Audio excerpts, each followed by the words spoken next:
प्रत्याशी बनाए जाने के बाद लगातार कांग्रेस प्रत्याशी अनुपमा सिंह दौरा कर रही है और धनबाद के साथ साथ बोकारो और जो तमाम जो इनके 6 विधानसभा क्षेत्र है वहां पर वो जनसमर्थन जुटाने का प्रयास कर रही हैं। आज धनबाद के ब्लैक रॉक होटल में एक कार्यक्रम आयोजित था जहां पर उनके समर्थन में तमाम जो पार्टी के दिग्गज वहां मौजूद थे। हालांकि कुछ चेहरे ऐसे भी थे जो लगातार 5 सालों तक दिखे, लेकिन उनके कार्यक्रमों में लगातार वो नदारद रह रहे हैं। इन तमाम चीज़ों पर उनसे और उनके जो पति हैं अनूप सिंह, उनसे बात करने का प्रयास करेंगे। हर पार्टी में हर उम्मीदवार के लिए हर क्षेत्र में हर जगह ही होता है, तो ये कोई पहली बार नहीं है, वो होना स्वाभाविक है क्योंकि बहुत सारे उम्मीदवार थे। लोगों की अलग अलग इच्छाएं होंगी जो कि उन लोगों को शायद नहीं पता होगा कि उसे मैं भी पूरा करने की पूरी कोशिश करूंगी और आपके माध्यम से मैं उन लोगों को बताने की कोशिश करूंगी कि वो उन लोगों को जो भी समस्याएं हैं, जो भी मुझसे प्रॉब्लम है, उसको मुझे आके बताने की कोशिश करें, मैं उसका समाधान ज़रूर करूँगी। प्राथमिकता होगी धनबाद लोकसभा की उन्नति, वहाँ यहाँ के लोगों के लिए अच्छा रोज़गार, ये महिलाओं के लिए महिला सशक्तिकरण के लिए मैं सोचूंगी और जो हमारे युवा हैं जो अभी नए कमाने के लिए शुरू हुए हैं उन लोगों को अच्छा रोज़गार देने की कोशिश करूंगी, जो कि 10 साल से बीजेपी सरकार ने धनबाद में ऐसा कुछ करने का कभी प्रयास नहीं किया है। जैसा कि आपको पता है कि धनबाद में जितने भी हैं उनको लाने का काम कांग्रेस पार्टी ने ही किया है और जब से बीजेपी आई है सत्ता में धनबाद में, क्या आप एक भी कंपनी का नाम बताएंगे जो उन्होंने लाने का काम किया हो बीजेपी ने? और ये विद्रोह सिर्फ मेरे तक ही सीमित नहीं है।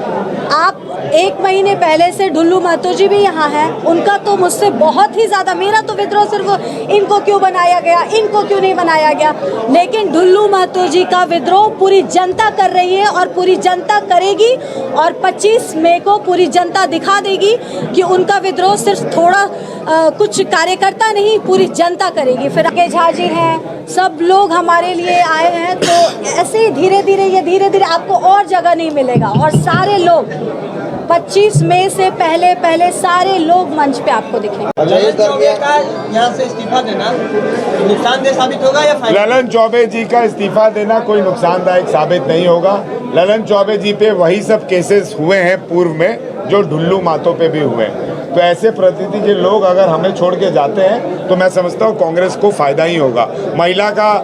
का केस ढुल्लू महतो पे हुआ तो ललन चौबे जी पे भी हुआ, ये बात समझ जाइए। ललन चौबे जी वो व्यक्ति हैं जो कांग्रेस के फ्रंटल ऑर्गेनाइजेशन इंटक को अपने प्लेटफॉर्म पे चला रहे थे। कांग्रेस के फ्रंटल ऑर्गेनाइजेशन इंटक को जी संजीवा रेड्डी को मान्यता दिया गया, उसके बाद भी वो चला रहे थे, तो वो तो पहले से घात करते आए। तो ललन चौबे जी आज के समय में अगर कोई कांग्रेसी कार्यकर्ता महागठबंधन छोड़कर जा रहा है तो वो महागठबंधन से, वो इंडिया अलायंस से विद्रोह कर रहा है, कोई अनुपमा सिंह और अनूप सिंह से विद्रोह नहीं कर रहा है। मैं तो सलाम करूंगा, प्रणाम करूंगा ददाई दुबे जी को कि ददाई दुबे जी जैसा योग्य उम्मीदवार जो और कोई नहीं था, और सीईसी में भी 2 ही आदमी का नाम गया, एक मेरी पत्नी का, एक ददाई दुबे जी का, लेकिन ददाई दुबे जी तो किसी पार्टी में नहीं जा रहे हैं। जो लोग योग्य नहीं थे वो आज अपना दमखम बता रहे हैं। शायद कहीं ना कहीं उनका जो लाभ था या कहीं ना कहीं वो जो कांग्रेस से फायदा उठा रहे थे, अब उनकी दुकानदारी बंद होते हुए नजर आ रही है, इसलिए वो खिसकने का काम कर रहे हैं। मैंने पहले भी बताया कि चुनावी नतीजा कुछ भी हो, मेरी पत्नी जब तक जीवित है धनबाद में रहने का काम करेगी और पहले ही दिन हम लोग ने अपना आवासीय कार्यालय का भूमि पूजन किया है और 23 तारीख से हम लोग आवासीय कार्यालय में शिफ्ट हो रहे हैं, जो जेलगोड़ा में आपको जामाडोवा में राष्ट्रीय कॉलोनी मजदूर यूनियन की कार्यालय है, उसको मैंने अपना आवासीय कार्यालय अध्यक्ष होने के नाते बनाया है। तो मैं अध्यक्ष हूँ तो मेरी पत्नी स्वयं वहाँ पे रह सकती है।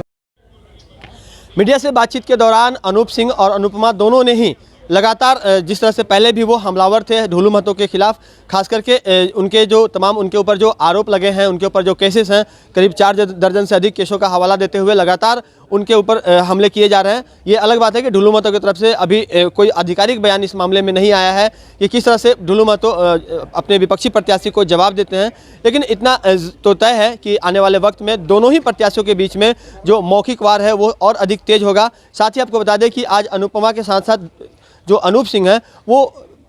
पार्टी के ही ललन चौबे के द्वारा पार्टी छोड़े जाने को लेकर उन्होंने कई बातें कही और उन्होंने आरोप लगाया कि वो पार्टी विरोधी कार्यों में लगातार लिप्त रहे हैं और लगातार इंटक का एक समानांतर संगठन चलाने के का भी उनके ऊपर आरोप रहा है। तो ऐसी परिस्थिति में अगर वो पार्टी छोड़ते हैं तो इससे पार्टी का कोई नुकसान नहीं होने वाला है, बल्कि फ़ायदा ही होगा और आने वाले वक्त में चुनाव में भी इसका फ़ायदा देखने को मिलेगा।